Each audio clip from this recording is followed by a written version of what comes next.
If you were born in Britain after the year 2000, looking at photos of a typical 1970s home might lead you to believe that people of that time suffered from a collective hallucination or serious vision problems. Imagine walking into a living room and having the walls literally attack you. During that era, Britain experienced a true aesthetic explosion, which today we call the brown and orange madness. After the restrained and pastel 50s and 60s, interior designers seemingly lost their minds, deciding that not a single square inch of the home should remain calm. The primary colors of the age were burnt ochre, dirty mustard, chocolate brown, and of course, acid avocado. It was a palette that imitated earth, mud, and autumn leaves. But in reality, it created the sensation of living inside a massive pumpkin pie that had slightly burnt. The main crime against aesthetics was the wallpaper. Forget minimalism. In the 70s, giant, aggressive psychedelic patterns were the height of fashion. Enormous flowers the size of a human head, swirling spirals, and strange geometric shapes that seemed to move if you stared at them long enough. This wallpaper was pasted everywhere, in bedrooms, kitchens, and even hallways. But the true king of the British home was the color avocado. If you were a successful Briton in 1975, you absolutely had to have an avocado-colored bathroom suite. The sink, the toilet, and the bath itself, in that specific green-yellow hue, were considered the ultimate luxury. Today, these bathroom sets are a real estate agent's worst nightmare. But back then, they were a status symbol. Why did our parents think this was beautiful? Perhaps it was an attempt to bring a piece of nature into Britain's grey industrial cities. But the result was so bizarre that we still shudder when finding those same orange flowers hidden beneath modern wallpaper. It was an era when coziness was understood as the total dominance of color over common sense. And if your home didn't resemble an explosion at a mustard factory, you simply weren't in style. If you ask a modern interior designer about the greatest sin of the past, they will answer without hesitation: the carpeted bathroom. Today, this seems like madness, violating all laws of hygiene and common sense. But in 1970s and 80s, Britain, it was the absolute norm.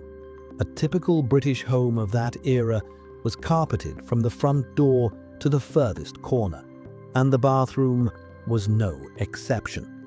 Soft, fluffy pile, often in that signature orange or brown, covered the entire floor space, snugly hugging the base of the toilet and the edges of the bath. The idea seemed noble.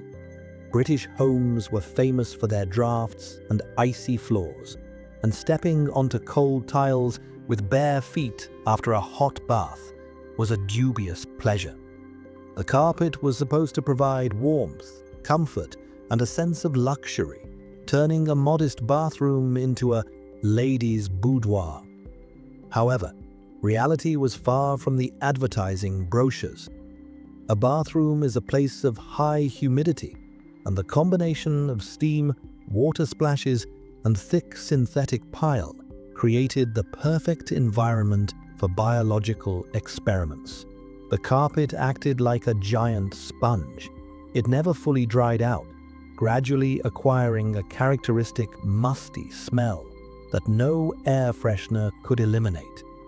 But the most criminal element was the special U-shaped rug fitted around the base of the toilet. Given the aiming precision of small children, and not just them, this accessory quickly became, to put it mildly, the most unhygienic object in the house. Cleaning such a surface was a nightmare. A regular vacuum cleaner couldn't handle the damp grime, and washing a massive piece of wall-to-wall carpet was practically impossible. Despite the obvious downsides, Britons remained loyal to this tradition for decades. Shops sold entire matching sets, the floor carpet, a fluffy cover for the toilet lid, and even a cover for the toilet roll holder, all in a unified color scheme. This was the pinnacle of textile madness. When new owners buy old British houses today, the first thing they do is rip up these multi-layered deposits of dust and mold from the bathroom floor, sometimes discovering magnificent original tiling underneath that had been hidden for decades. Looking at these photos today, we realize that the bathroom carpet was more than just a decor element. It was a symbol of an era when comfort was placed above logic and coziness above cleanliness. In the age of smartphones, it's hard to imagine that there was once only one place in a British home where you could connect with the outside world. This spot was known as the telephone table, and it was a mandatory fixture of every hallway.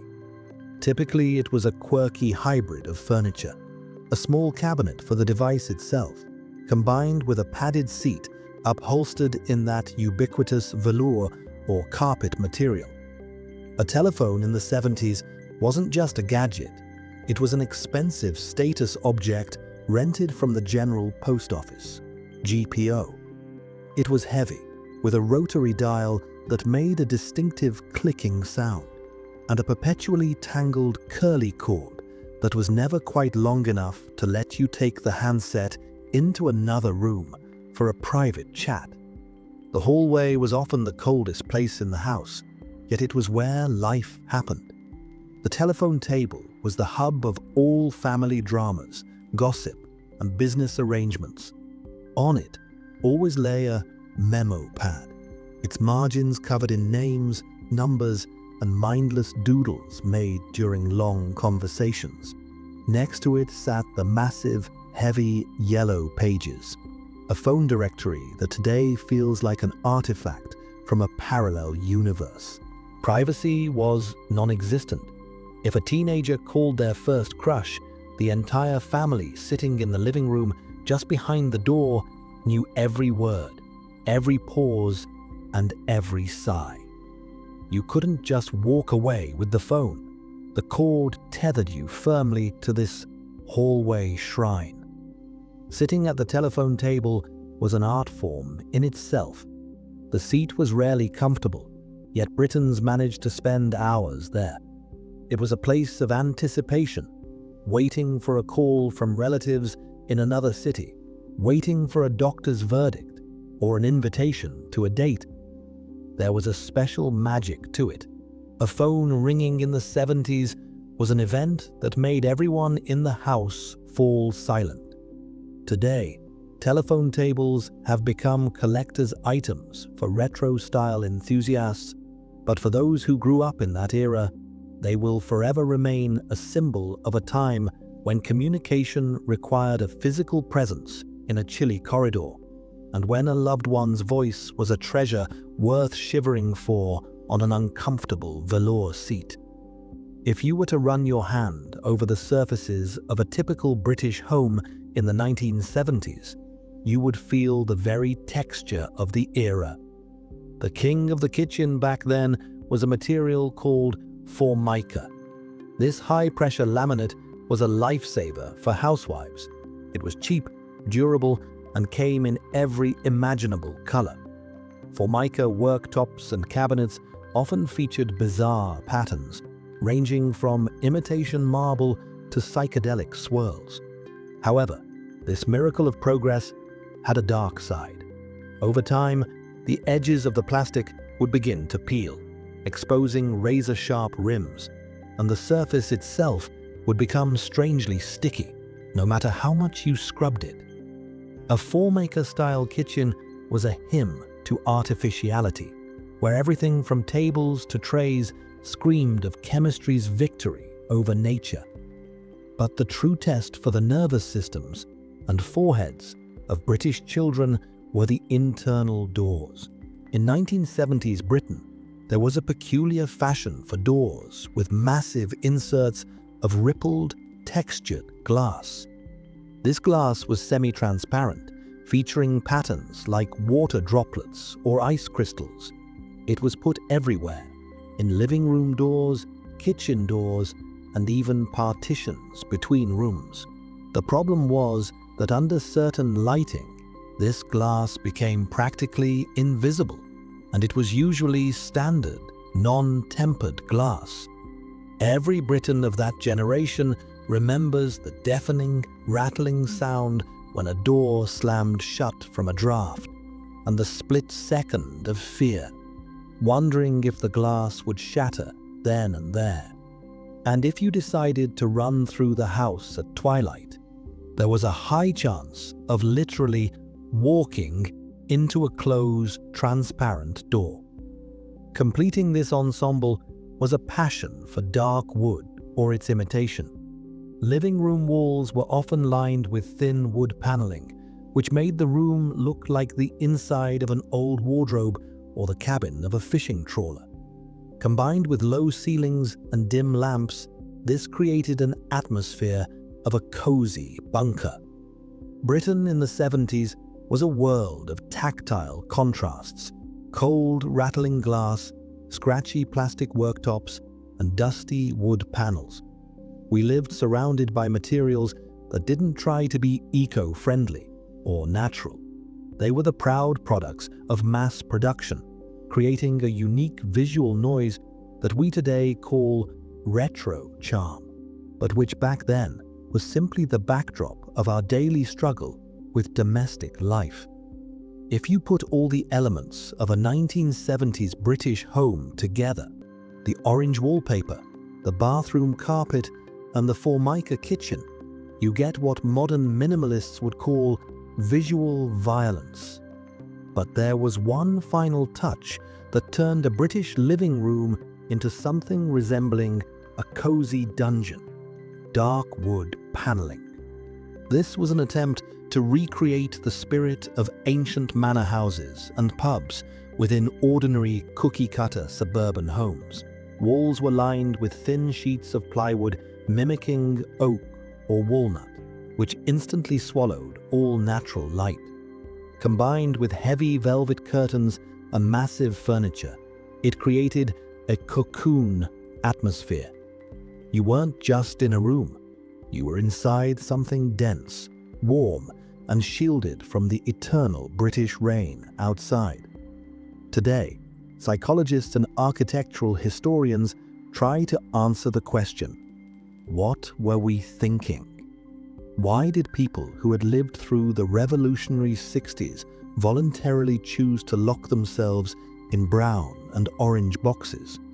The answer likely lies in a deep yearning for stability. The 70s in Britain were a time of strikes, blackouts, and economic uncertainty. The outside world was cold and unpredictable, so the home had to be its polar opposite. The more aggressive the wallpaper patterns and the thicker the carpet pile, the stronger the feeling that here, inside, you were safe. This interior wasn't about aesthetics. It was about psychological defense. We literally burrowed into these colors and textures, creating our own unique micro-world. Looking back today at old family photos where we, children in ridiculous knitted jumpers, pose against the backdrop of those very telephone tables and avocado sinks, we feel not just irony, but a deep tenderness. Yes, it looked crazy. Yes, it was impractical and sometimes frightening. But those interiors had something often missing from modern Instagram catalog homes. They had life, character, and an absolute boldness to be themselves. Britain has come a long way from orange velour to white Scandinavian style, but somewhere deep down, every Briton still longs for that specific feeling of incredible coziness provided by the old, dust and history-scented homes of our parents.